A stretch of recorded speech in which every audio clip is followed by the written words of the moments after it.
2023년 12월 10일 하나님의 날 새하늘과 새 땅이라는 제목의 설교 복귀하겠습니다. 베드로후서 3장 8절에서 13절입니다. 8가지 주제를 일단 제가 여기 여러분들 화면에 보는 대로 잡았습니다. 첫 번째는 시간의 개념입니다. 하루가 천년 같고 천년이 하루 같다는 표현에 대한 설명입니다. 하나님에게는 하루나 천년이나 동일하다고 하는 겁니다. 이런 표현들이 너무 기독교의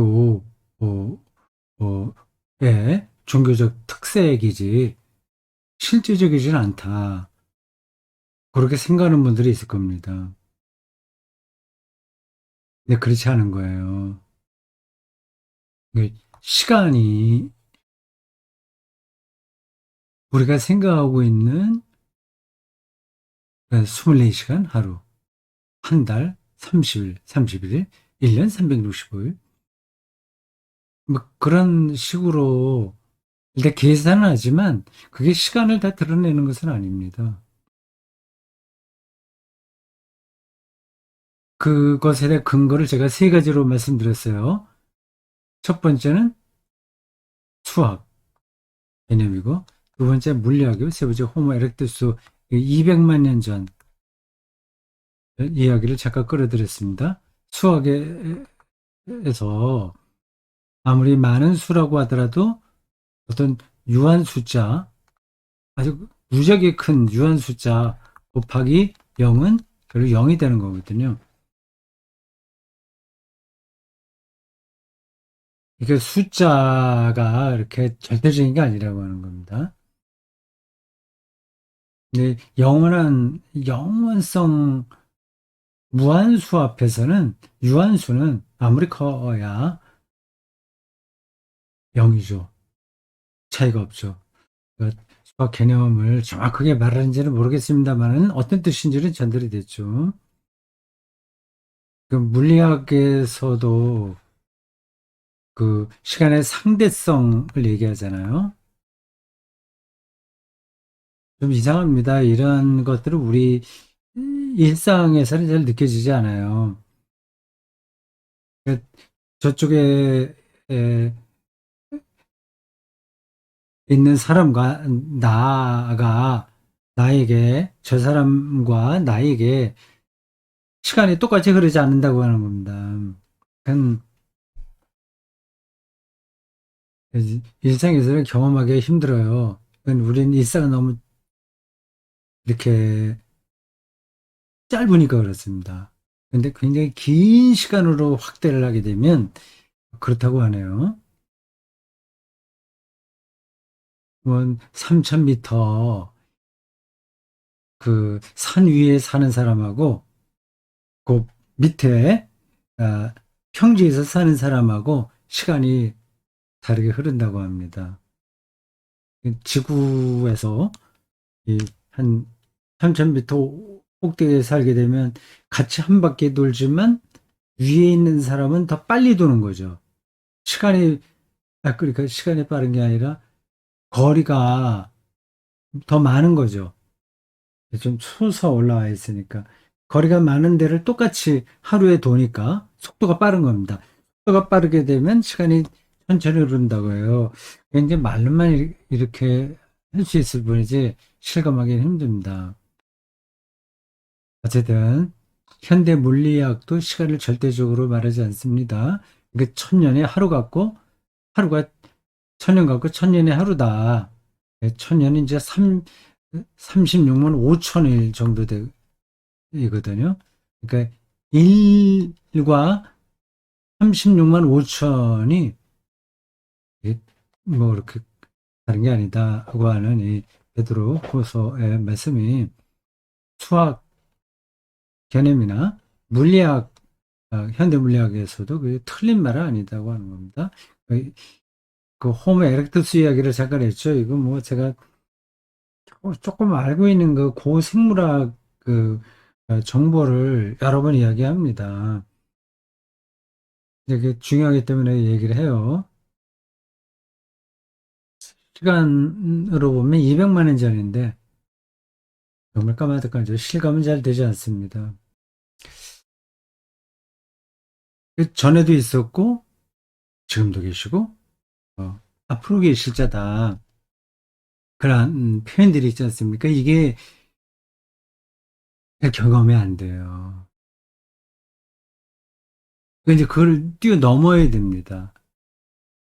그- 그걸 뛰어넘는다는 말이 뭐 좀 적당한 말이 표현이 안 나요. 그게 좀 뭐라고 해야 될까요? 깊이 있게 생각해야 된다고 할까요? 그런 어떤 계기가 필요합니다. 하나님을 이해하려면. 이거 우리가 그냥 말로만 하나님, 아버지, 뭐 창조주, 야훼, 아도나이, 뭐 등등 여러 말로 부르고 아는 것처럼 계속 기도도 하고 뭐 해요. 뭐 그래도 되긴 합니다. 근데 그 이름으로 부르는 하나님은 개념적인 존재예요. 이 개념적이라는 말은 실체는 없지만 그냥 우리가 생각을 하는 거다. 그 뜻은 아닌 거예요. 그 어떤 형상으로 고정되지 않았다는 뜻입니다. 그렇게 하시면 돼요. 어떤 형성으로 고착되지 않은 존재를 말할 때 개념적인 존재다 얘기하는 겁니다.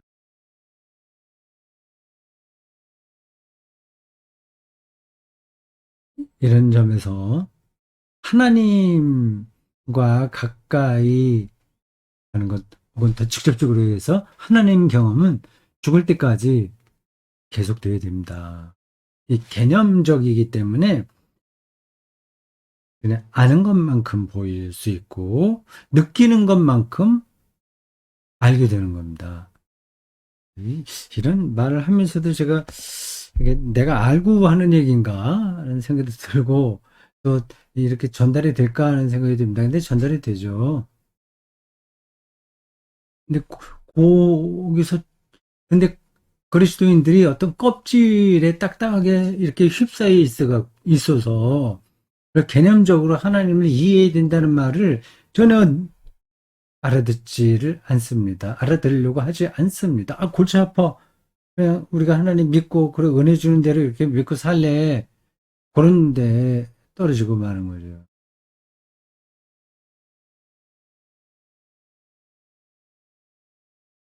구원의 신비라는 제목이 있을 겁니다. 예수의 재림이 왜 이렇게 일어나지 않냐. 그러니까 그거는 말짱 도루묵이다 하고 하는 그 어, 조롱에 대한 반론에 나온 이야기였어요. 시간이 당신들이 생각하는 그런 차원이 아니다고 하는 거하고 또 하나는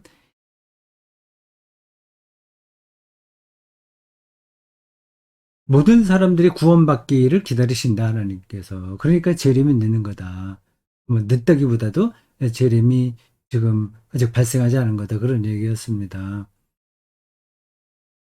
그런 말들도 그래, 모든 사람들이 회개해서 구원받는 것을 위하여 당신들이 조롱하고 있는 예수 재림의 그 다시요. 말을 문장이 좀 이제 헝클어졌어요. 예수 재림이 말짱 헛거라고 하는 그 조롱이 있었잖아요. 근데 그것에 대한 두 번째 대답으로 하나님께서 모든 사람들이 회개하여 구원받기 하기 위함이다는 대답이 나온 겁니다. 그런 표현들도 이건 뭐 늘 뭐 그리스도교에서 말하는 그 자기 합리화에 불과하지 이렇게 생각할 수 있어요. 그것도 이제 뛰어넘어야 됩니다. 구원의 신비를 보기 때문에 그렇게 말할 수 있었던 거예요.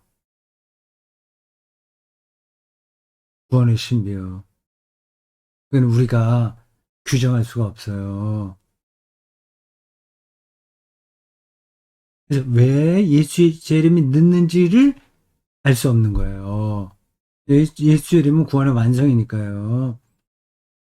그게 예수 재림이 늦어진다는 사실을 이렇게 합리화하기 위해서 저런 말을 하는 게 아니라 하나님의 행하실 구원의 깊이, 구원의 신비를 알기에 저렇게 얘기할 수 있는 겁니다. 모든 사람들이 이제 회개해서 구원받기 원한 거예요. 만민의 구원이에요.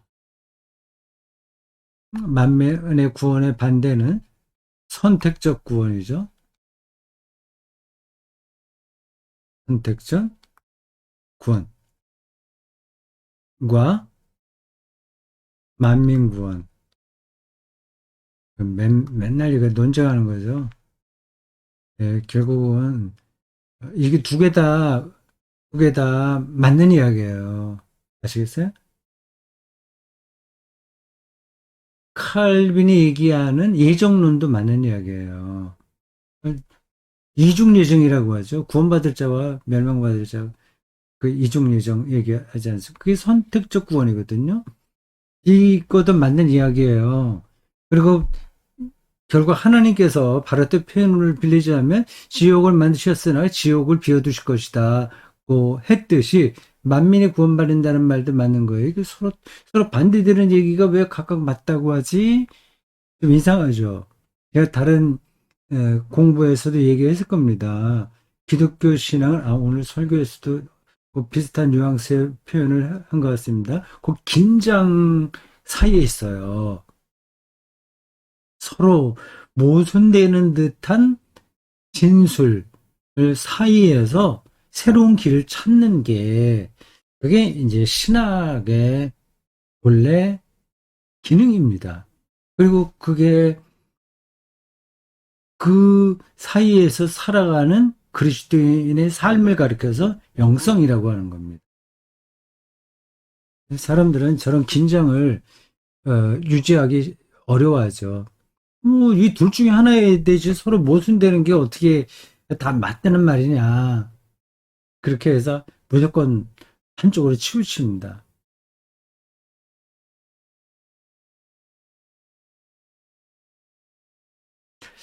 자, 불심판 이야기 나왔죠?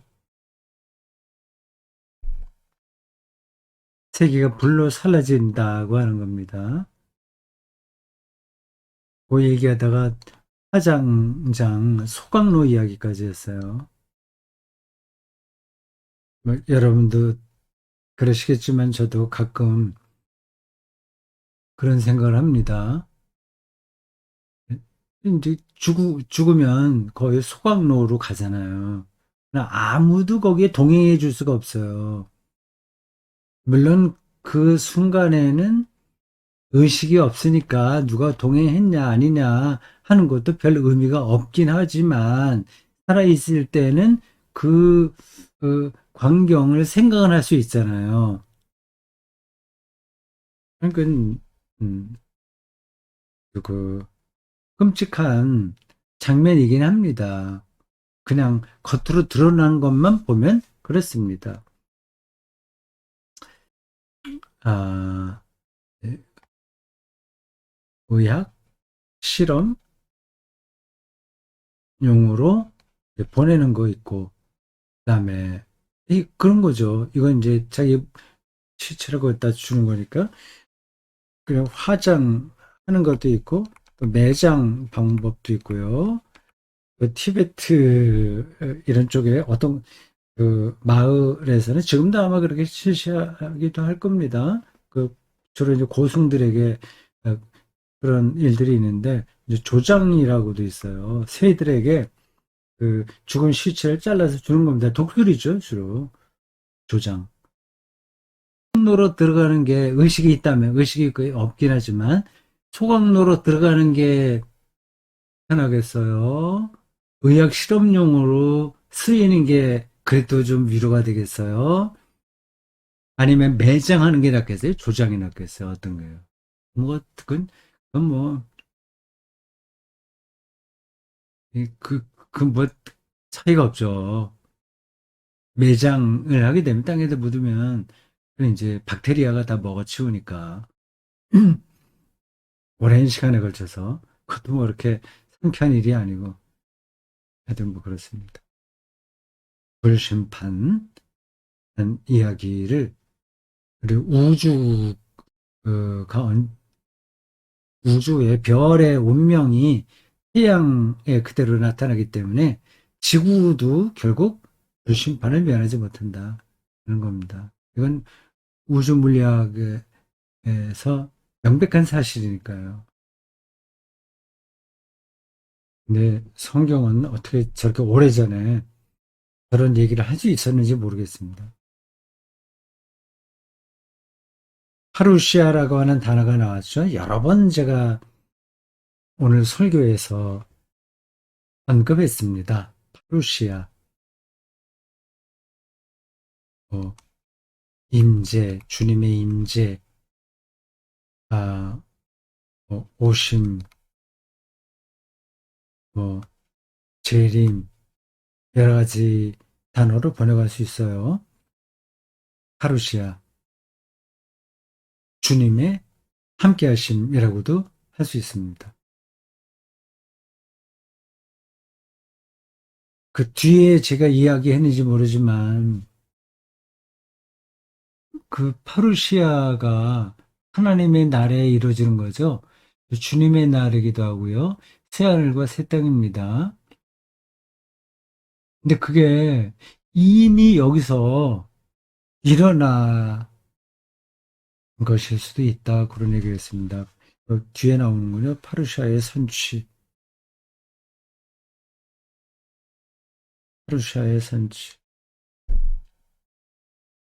그 단락을 이번 설교만이 아니라 다른 데서도 여러 번 했습니다. 종말이 이미 현재에 들어와 있다고 하는 겁니다. 이런 말도 개념적이라서 일반 신자들에게는 좀 뭐, 뜬구름 잡는 이야기 같네. 라든지 조금 더 거칠게 표현하면 귀신, 뭐 신하를 까먹는 소리라든지 그렇게 들릴 수 있어요. 뭐 그리스도교 신앙이 무슨 철학인가? 왜 철학적으로 잠깐 표현하지? 뭐 그런 생각도 할 수 있습니다. 아까 개념이라고 했잖아요. 철학이 개념적인 작업 아니겠습니까? 철학이 예, 형이상학이라고 하거든요. 다른 말로 형이상학. 이거는 메타 어, 피직스라고 합니다. 메타는 뭐 너머예요. 피직스는 이 물리의 세계입니다. 화물 이런 것들을 피직이라고 하거든요. 그 너머에 있는 거니까 손에 잡히는 게 아니죠. 그럼 관념적인 거예요. 아리스토텔레스가 그 만물의 형성과 그 본질을 가리켜서 진료와 형상의 결합이다고 얘기하잖아요. 뭐 또 어떤 철학자는 그 고대 그리스 철학에서요, 에이도스가 형상이라고도 하고, 그게 바로 플라톤이 얘기하는 이데아다 얘기하기도 합니다. 그러니까 각각의 철학자들이 내세우고 있는 그 핵심 개념들이 서로 이렇게 다 있기도 하고 구분되기도 해요. 그러면서 쭉 지금까지 발전해 왔습니다. 그리스도교 신앙은 서양 철학하고 굉장히 가깝습니다. 그러니까 서양 철학을 도반처럼 여기고 그리스도교 신앙이 발전했어요. 이런 표현들도 이제 전달이 될 수도 있고 안 될 수도 있습니다. 그리스도교 신앙이 원래부터 그렇게 있었던 건데 그게 발전이라는 게 말이 되나? 이제 말이 됩니다. 이제 몰랐던 것을 더 새롭게 알게 되면 그게 발전이거든요. 근데 그렇게 알게 되는데 철학이 굉장히 큰 도움을 준 거예요. 초기 그리스도교에서는 자기 신학을 철학으로 자리매김하려고 한 파들도 있었습니다. 신학과 철학, 철학과 신학 예, 아주 가깝습니다. 그렇게 신학을 하려면 철학을 기본적으로 바탕에 깔아야 돼요.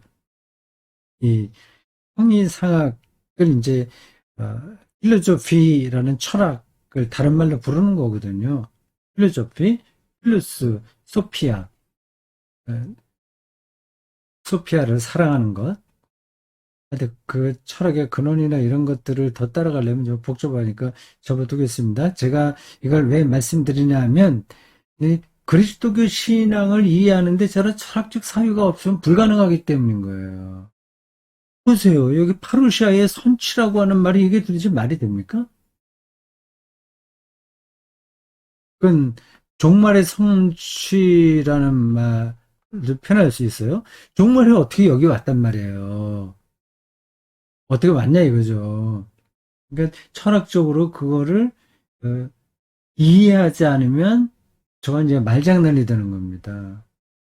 그리고 그렇게 음, 이해하지 못하면 그리스도교 신앙은 일종의 처세술이 되는 거예요. 좋은 뜻으로 처세술이 되는 겁니다. 도덕주의가 됐든가 도구주의의 도구화가 되는 거죠. 이제 아무리 좋아도 이제 그렇게 됩니다. 물론 신학과 철학 뭐 그런 관계성 속에서 그리스도교 신앙을 아무리 깊이 있게 이해한다고 하더라도 실제 삶의 능력으로 나타나지 않으면 그 무슨 의미가 있냐 이런 반론이 가능합니다. 그건 또 다른 주제가 되기 때문에 이제 더 길게 논의해야 할 만한 주제가 되기 때문에 이 시간에 본격적으로 그 이야기를 하지는 않겠습니다. 근데 그리스도교 신앙의 능력이라고 하는 것이 얘는 겉으로 드러나는 것은 아니잖아요. 그 종말이 오늘 우리의 삶에 어떻게 선취됐느냐 하는 것을 깊이 있게 이해한다면 그리스도 그리고 더군다나 저 사건이 예수 그리스도를 통해서 발생했다는 사실을 인식한다면 그건 당연히 그 능력적으로 세계를 사는 거죠. 오늘 설교 마지막 단락에서 그런 얘기를 했을 겁니다.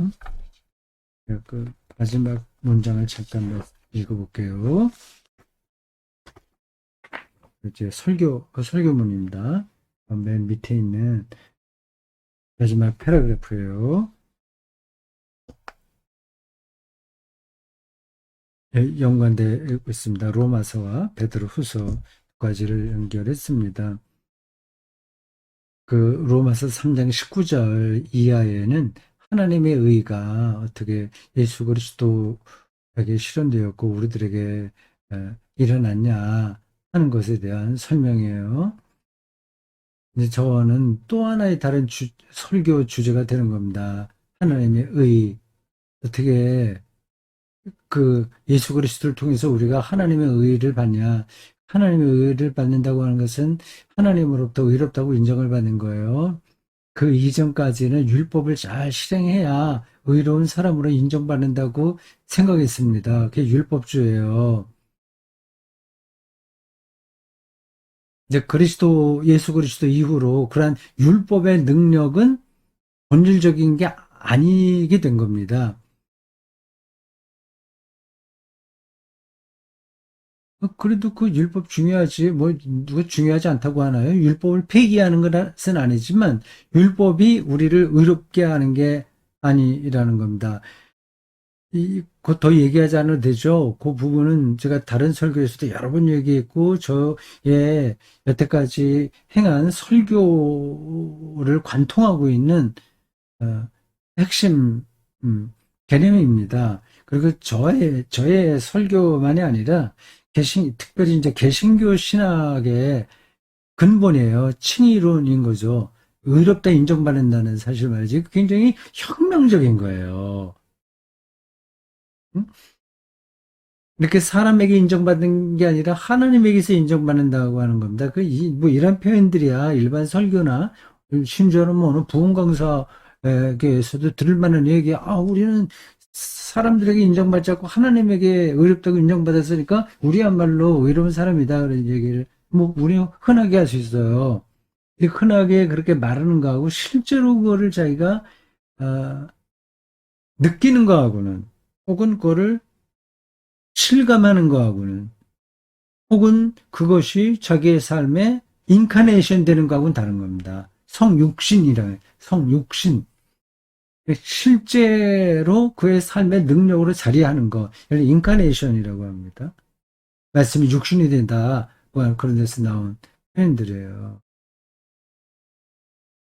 이건 이제 다른 거죠. 이게 이제 일반 신자들이 어, 복음의 본질과 그렇지 않은 것과를 구분하지 못하는 어떤 함정인 겁니다. 똑같이 종교적인 언어를 써요. 똑같이 성경에 나오는 단어를 써요. 근데 그가 그걸 이해하고 있는 정도는 완전히 다른 겁니다. 복음을 율법적으로 이해하는 사람들이 얼마나 많은데요. 이 하나님 의롭다고 인정받는 것, 이걸 가장 간단한 구도로 얘기하면 이런 겁니다. 예수 그리스도를 통해서 우리가 죄와 죽음으로부터 해방되었다는 겁니다. 그게 의예요. 하나님의 의의 내용이 해방이에요. 율법을 아무리 잘 지켜봐요. 그걸로 자신의 죄와 죽음으로부터 해방되나 말이죠. 더 그것 때문에 힘을 주죠. 목에 힘을 주죠. 나는 이만큼, 이거 저거 많이 했어. 잘났어. 교회 안에서도 그렇게 힘을 주지 않습니까? 겉으로는 겸손한 것 같은데 속으로는 이만하면 내가 뭐 교회에서 인정받고 평생 동안 교회 봉사 열심히 했고 내 자녀들도 뭐 이렇게 대대로 뭐 잘했어. 이게 교만해지는 겁니다. 그거는 저와 조물업대 해방하고는 완전히 반대되는 거예요. 그건 바리새인들이라는 겁니다. 그럴듯한데 그거는 하나님의 의가 일어나는 게 아니죠. 그걸로 인간의 자유로워지냐? 전혀 자유로워지지 않습니다. 영적인 교만인 거죠. 그거로는 자유를 얻을 수가 없습니다. 자, 그 로마서 그 부분과 오늘 우리 본문, 설교 본문이 베드로 후서 3장 이 두 가지를 제가 연결해서 이렇게 말씀드립니다. 했잖아요. 설교자가 그걸 해야 됩니다. 성경 한 본문만 그걸 깨알같이 잘 풀어서 설명한다고 해서 설교가 되는 건 아니에요. 그건 부분적인 겁니다. 부분은 늘 전체와 연결돼 있어야 돼요. 그러니까 구약 창세기서부터 뭐 요한계시록 신학 마지막까지와 그리고 2000년 동안 이어온 기독교의 그 교리 그리고 교의학과 그 조직신학 두루두루 그런 전반적인 기독교의 뼈대 전체를 알아야 그 부분을 이야기할 때도 어, 한쪽에 치우치지 않고 균형을 이제 맞출 수 있습니다. 로마서와 베드로후서를 연결해서 이렇게 말씀드린다고 했어요. 예수 그리스도를 믿어 하나님의 의에 참여한 사람은 즉 하나님께로부터 의롭다고 인정받는 사람은 이 하나님의 의가 새하늘과 새 땅에서 일어나는 거니까요. 좀 연결이 돼서 이해가 되셨죠? 디카이오스네. 하나님 의가 있는 곳이라고 해요. 있는 곳이 아니라 사는 곳입니다. 새하늘과 새 땅은. 하나님의 때에 일어나게 될 그 하나님의 날에 일어날 새하늘과 새 땅은 바로 하나님의 디카이오스네 의가 살아있는 곳입니다. 이것도 문학적인 표현이에요. 예, 성경 언어가 종교적이기도 하고 문학적이기도 하고 또 장르가 또 여러 개라서 종합적으로 해석을 해야 됩니다. 그렇게 살아있는 의가 살아있는 곳이니까 이걸 더 이제 더 줄여서 이야기할게요. 그러니까 새하늘과 새 땅은 저 멀리 우주 어디에 있는 게 아니라 하나님의 의로움이 발생하는 곳입니다. 로마의 정의가 아니라 예수 그리스도의 의가 발생하는 곳을 가리켜서 성서는 새하늘과 새 땅, 하나님의 날이라고 표현한 거예요. 그 모든 우주가 완전히 결정될 불심판으로 표현된 그, 그 미래, 궁극적인 미래가 일어나기 전에 이미 그것도 이제 하나님의 뒷가이오순회죠. 그 우주론적인 완성 말입니다. 근데 이미 이 역사 안에, 우리의 실존 안에 하나님의 의가 선취돼서 들어와 있어요. 죄와 죽음으로부터 우리가 해방되는 거죠. 그거를 그냥 아는 사람, 믿는 사람들은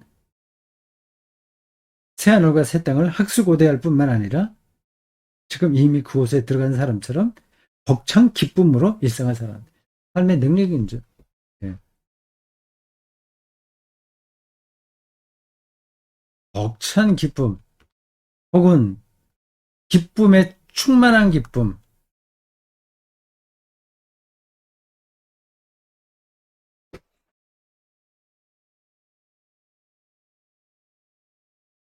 예, 설교하는 사람도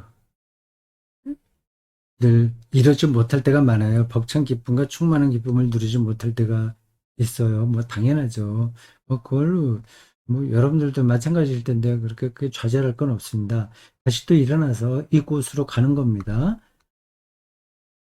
예, 이게 벅찬 기쁨과 충만한 기쁨, 이게 어떻게 해서 실제적으로 나는 기뻐, 기뻐, 뭐, 손뼉 치고 찬송하고, 좋은 일도 많고, 뭐, 어때? 이래서 기뻐지는 건 아닌 거거든요.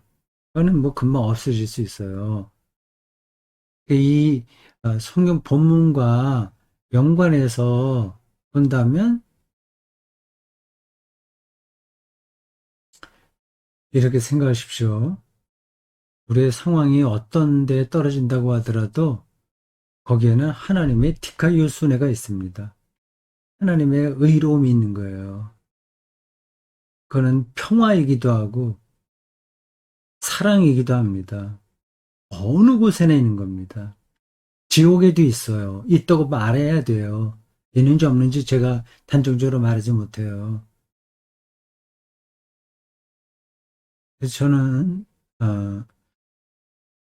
이런 말을 하기 시작했습니다. 악마도 귀엽다. 말썽꾸러기잖아요, 악마가. 귀여운 거예요. 왜냐? 그들은 자기 주제를 파악하지 못하고 막 설치는 거잖아요. 근데 결국은 하나님의 의에 지배당할 뿐입니다. 지배당할 수밖에 없어요. 굉장히 거칠고 나쁘고 악하고 정말 저런 악마는 없으면 좋겠다고 생각하지만 두려워하지 마세요. 그래서 하나님의 디카이오순의 앞에서 힘을 못 쓰게 됩니다. 시간의 문제이지. 이걸 더 우리 일상과 연관되면 우리가 어떤 어려움을 당한다고 하더라도 그건 이제 악마의 일이라고 보통 얘기하잖아요. 지금 호스피스에 들어갈 수밖에 없는 상황이 된다고 하더라도 그저 당분간은 힘들긴 하겠지만, 어, 하나님의 의의가 그래도 살아 있습니다. 그를 볼 눈만 가지면 그게 가능합니다. 그러니 그런 일이 보장되었으니 기쁘게 살지 않을 수 있겠습니까? 잠시 힘들어서 좀 짜증은 나겠지만 금방 다시 기운을 차리고 우리 사업이 망했어. 내가 건강을 크게 상했어. 우리 자식들이 말썽 많이 부려. 뭐 좀 신경 쓰긴 하지만 그러나 어떤 상황에서도 하나님의 의가 우리를 붙들고 계시거든요. 이거 제가 어떻게 더 여러분들에게 말씀드릴 수 있을까요? 전달이 다 됐을 거라고 생각합니다. 말을 마쳐야 되겠네요. 영적 조급종은 끝내고. 제가 50년 동안 신학대학 학부 1학년 때하고 지금하고 50년인데 그게 하나라고 하는 사실을 진작에 알고 있었다면 더 서두르면서 살았다. 그 영적 조급증, 거룩한 조급증. 자, 오늘 여기까지 했습니다. 수고했습니다. 다음 주 뵙겠습니다. 요즘 날씨가 따뜻하죠? 네, 잘 지내십시오. 테니스 치기에 참 좋은 날씨입니다. 겨울치고 정말 따뜻하네요. 고맙습니다.